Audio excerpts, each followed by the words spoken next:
Comment on an announcement. On the stream page, you can add a comment on an announcement posted by your teacher. Type your comment on the Add Class Comment tab below the announcement.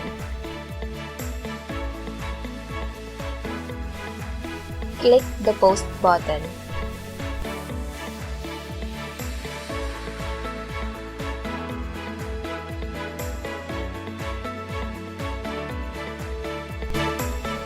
Add a post to the stream.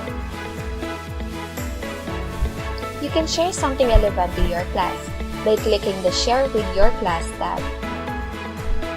You can add a file from Google Drive, an internet link, a file from your desktop, or a YouTube video.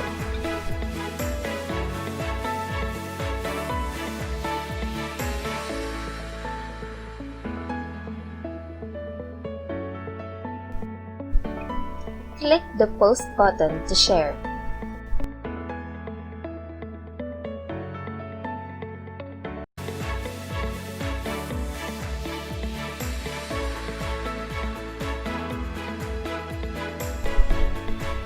Access topics.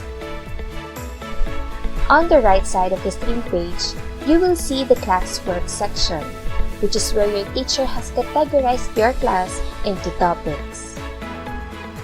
You can access the content in each topic by clicking on a topic name.